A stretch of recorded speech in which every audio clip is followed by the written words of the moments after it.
Channel of communication. An organization structure provides channel for the flow of information on which the decisions of the organizations will be based. As such, an organization can be described as the network of communication channel. These channels can be either intentionally designed or they may be developed as their own accord. When a channel is intentionally prescribed for the flow of communication in the organization, we call it a formal channel, and the communication passing through that channel as formal communication. On the other hand, when communication takes place through channels not essentially designed, in other words, outside the formal channel, such channels are referred to as informal channels and the communication as informal communication. Formal communication. An organization chart shows the direction of formal communication flow in an organization. It identifies the various transmitters and receivers and the channels through which they must communicate. The authority relationship indicates the direction of communication flow in an organization. The formal communication takes place between a superior and subordinate in the form of instruction and direction, such as flow takes place in the downwards direction. Another formal communication takes place between subordinates and superior when reporting on performance is made by the subordinate. Since the subordinate initiate communication to the superior, the flow is upwards. We call this upwards communication. The upward communication can take place from the progress report, budget report, profit and loss statement, requests of grant, etc. Again, formal communication may take place between one division of an organization and another. This could be either literal or diagonal. There is substantial formal communication between production foreman and maintenance foreman, or between production manager and quality control manager. Formal communication may pass across organizational level also. For example, communication between line and staff units takes place very frequently across organizational level. Such communication helps tremendously in the coordination of activity. Finally, formal communication may also arise between the organization and outside parties, example, suppliers, customers, government, etc. This may happen when the management is required to provide information or certain aspects of working of the organization. Communication of this kind is usually one way. Networks in formal communication. You have seen earlier how the formal organizational structure prescribes the channels through which communication flows take place.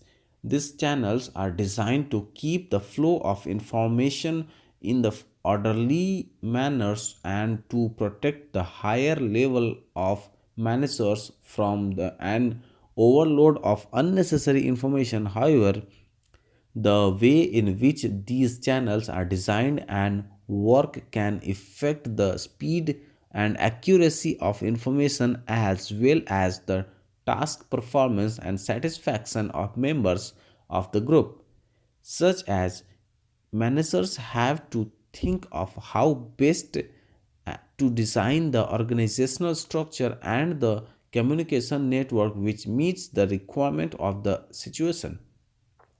Some research in the design of communication networks has been carried out which indicates their relative merits for use in different situations. Although these networks can assume many forms, These forms can well be looked at as an organizational structure made up of five elements. The circle network represents the three-level hierarchy in the which there is communication between superior and subordinates with cross communication at the operating level. The chain can represent the five level hierarchy in which communication can take place only upwards and downwards and across organizational lines. The wheel or star represents an administrator and four subordinates which with whom he interacts. There is no interaction among the subordinates. In the Y network, two subordinates report to the superior if may be regarded as a four-level hierarchy. To test the effect of various communication structures, a series of experiments involving simple as well as complex problems were conducted. The studies demonstrated that network centrality was the critical feature and determined whether a particular communication pattern was effective and satisfying to the members for a particular type of task.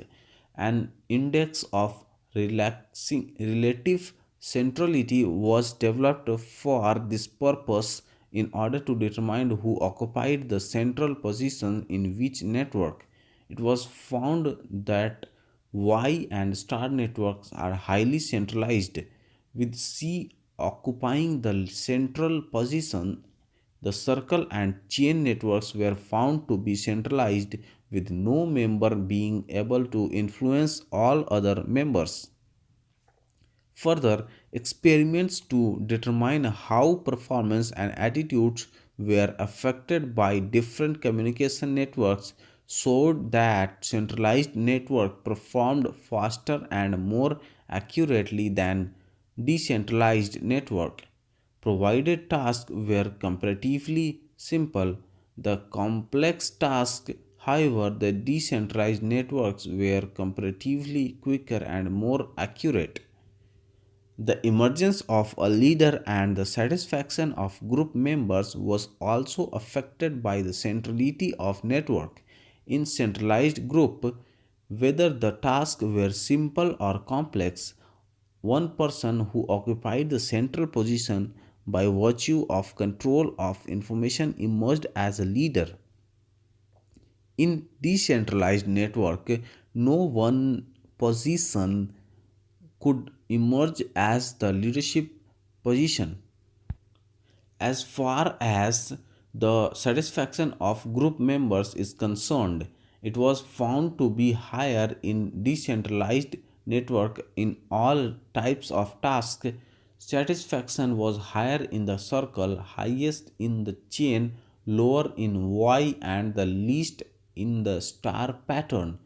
The reason for higher satisfaction in decentralized networks was that members of those networks could participate in problem solving. These experiments have certain implication for the design of organizational structure and the communication network. Firstly, an organization with mostly routine, simply task is likely to work more efficiently with a formally centralized network of communication, while more complicated tasks would require decentralized network. Secondly, the most solving objectives of speed and flexibility cannot be achieved by the same pattern of communication. Rather, speed in problem solving can be achieved at the expense of flexibility and vice versa. As such, the communication pattern should be designed with different to the objective that is regarded as most important. Thirdly, the pattern that leads to highest average moral and greatest flexibility in adapting the change condition is the one in which there are a large number of active participants in decision making process.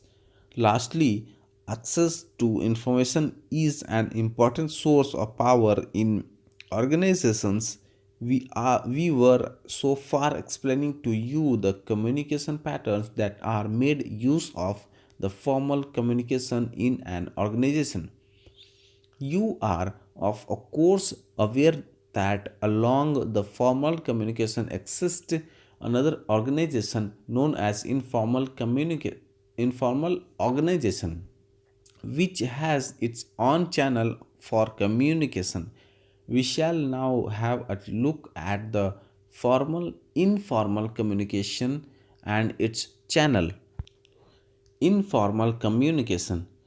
Communication that takes place without following the formal lines of communication is said to be informal communication. This channel is not created by management and is usually not under the control of management.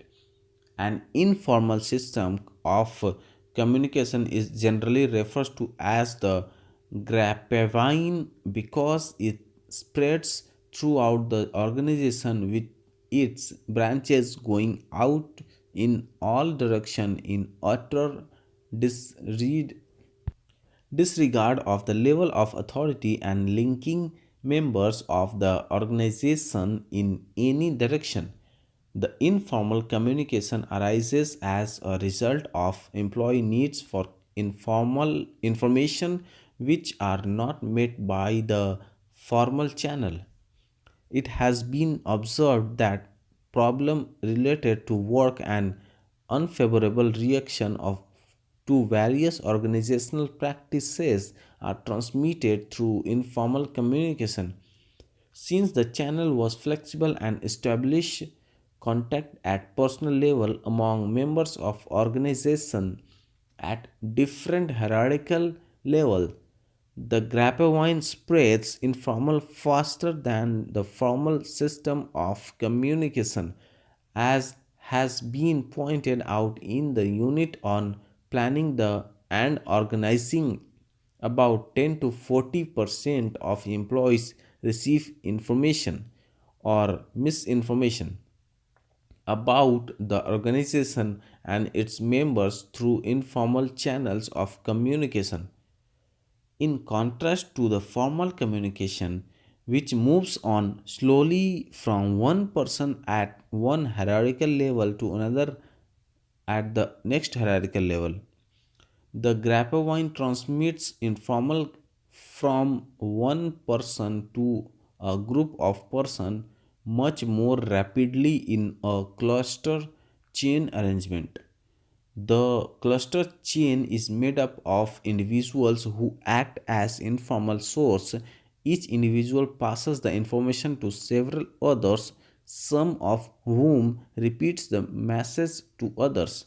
Some of these who repeats receive the message may not pass on the information to others, but the information may lead to a change in their thinking on the subject and may sometimes affect their behavior as well. The following diagram illustrates the cluster chain network of informal communication. Though it has been found that informal communication carries accurate information about three-fourths of time, yet there are strong possibilities of its communications being distorted.